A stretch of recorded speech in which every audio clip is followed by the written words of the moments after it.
Welcome. In front of me is a DOOGEE Fire 7, and today I will show you how you can enable and also set up your Do Not Disturb mode.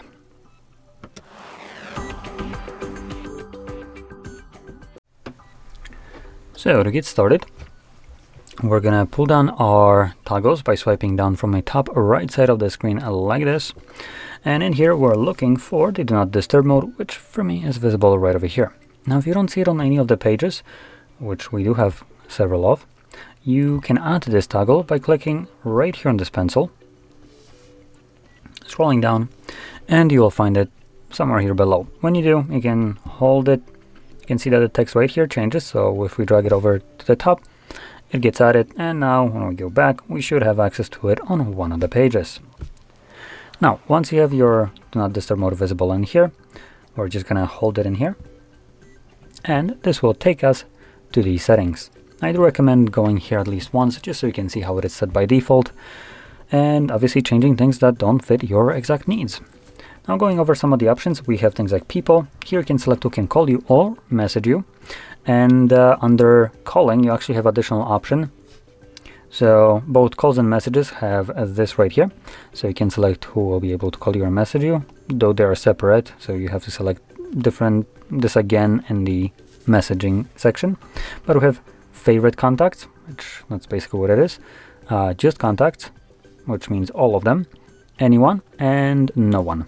Now the calls have this option right here, allow repeated callers. So if someone calls you twice within a 15-minute period, they will bypass whatever you have selected right here. Now this only applies for calls, and it's a great option in case of emergencies.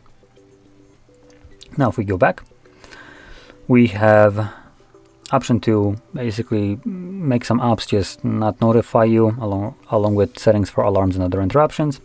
And moving on, we have schedule.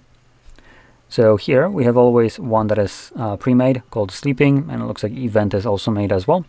And sleeping basically runs all week long from 10 till 7 a.m. Now you can turn it on. You can click on the text itself to edit it, like the days of the week, start and end times, as well as add more. And if you're planning to use a schedule, just make sure it is toggled in here, and you don't need to do anything extra. The obviously schedule will do everything else. Now if we go back, we also have this nice option, duration for quick settings. Here we have three options, until you turn off, which is the default one, for time specific option, so you can select how many hours it will run for every time you tap on it, and ask every time. I personally like the middle option, ask or the timed one. I like to set it to something that is going to cover whatever I might need it for, which 4 hours I think is adequate to cover whatever needs I might have, plus just a little bit of time extra just in case.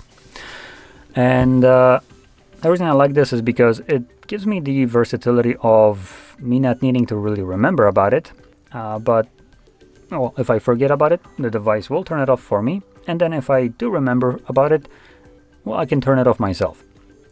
The option until you turn off, you basically need to remember to turn it off, otherwise it's going to run indefinitely in the background.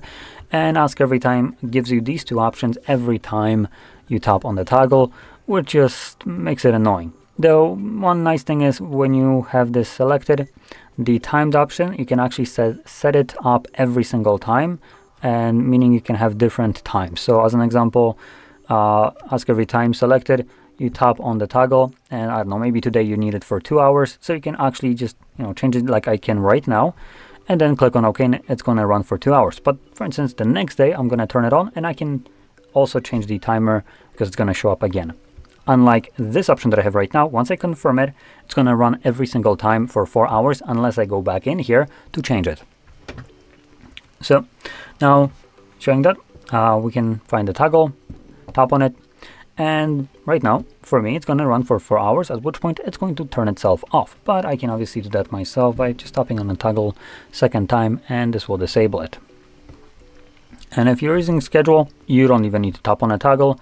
The device will turn it on and off for you.